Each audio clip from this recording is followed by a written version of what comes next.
Welcome to our Bible Stories channel.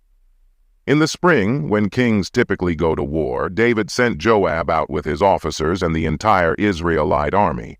They defeated the Ammonites and laid siege to Rabbah, but David remained in Jerusalem. One evening, David got up from his bed and strolled on the roof of his palace. From there, he saw a woman bathing, and she was very beautiful. David sent someone to find out about her. The messenger said, "Isn't this Bathsheba, the daughter of Eliam, and the wife of Uriah the Hittite?" David then sent messengers to bring her to him. She came, and he slept with her. At that time she was purifying herself from her monthly uncleanness. She then went back home. Later, Bathsheba sent word to David saying, "I'm pregnant." David sent a message to Joab, "Send me Uriah the Hittite." Joab sent Uriah to David. When Uriah arrived, David asked him how Joab and the army were doing and how the campaign was progressing. David then said to Uriah, "Go down to your house and relax." Uriah left the palace, and the king sent a gift to his house. But Uriah slept at the entrance of the palace with his master's servants and did not go to his house. David was informed that Uriah had not gone home. He asked Uriah, "Haven't you just come from a campaign? Why didn't you go home?" Uriah replied, "The ark, Israel, and Judah are staying in tents, and my commander Joab and my lord's men are camped in the open fields. Should I go to my house to eat and drink and lie with my wife? As surely as you live, I will not do such a thing." David then said to Uriah, "Stay here one more day, and tomorrow I will send you back." Uriah stayed in Jerusalem that day and the next. David invited him, and Uriah ate and drank with him until he was drunk. But in the evening, Uriah went out to sleep on his mat among his master's servants. He did not go home. In the morning, David wrote a letter to Joab and sent it with Uriah. In it, he wrote, "Put Uriah in the front line where the fighting is fiercest. Then withdraw from him, so he will be struck down and die." Joab, keeping watch on the city, placed Uriah at a spot where he knew the strongest defenders were. When the men of the city came out and fought against Joab, some of David's men fell. Uriah the Hittite was among them. Joab sent David a full report of the battle. He instructed the messenger, "When you have finished giving the king this report, if the king's anger rises and he asks you, 'Why did you go so close to the city to fight? Didn't you know they would shoot from the wall? Who killed Abimelech, son of Jerub-Besheth? Didn't a woman drop an upper millstone on him from the wall, so that he died in Thebez? Why did you get so close to the wall?' Then tell him, 'Uriah the Hittite is dead.'" The messenger set out, and when he arrived, he told David everything Joab had sent him to say. The messenger said to David, "The men overpowered us and came out against us in the open, but we drove them back to the entrance of the city gate.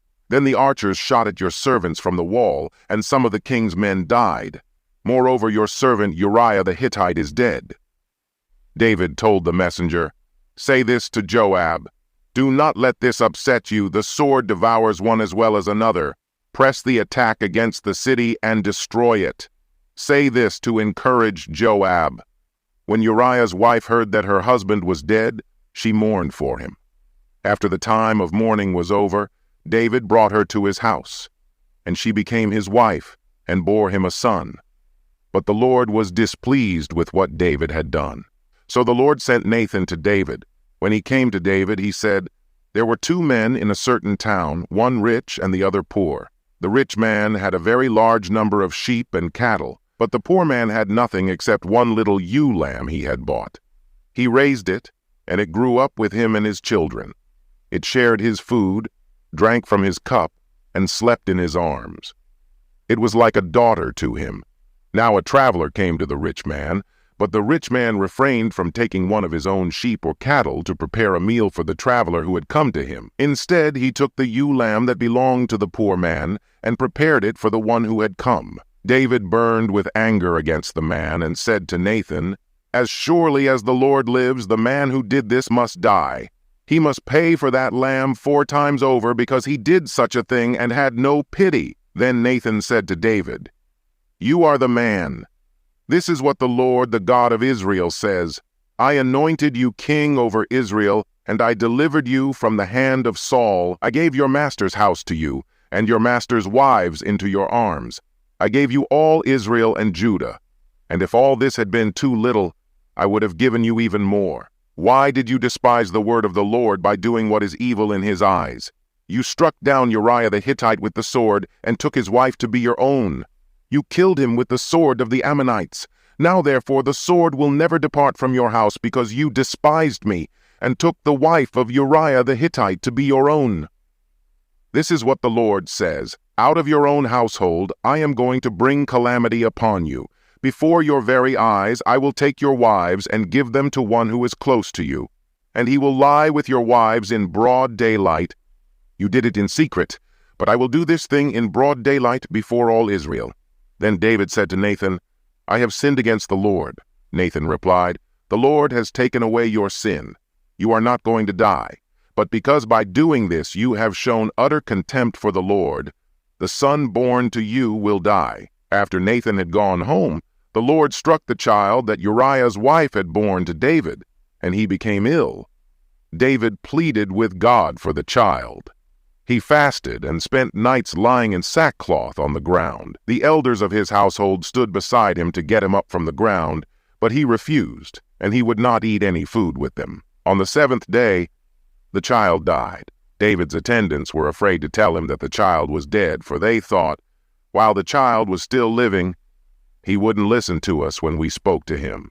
How can we now tell him the child is dead? He may do something desperate.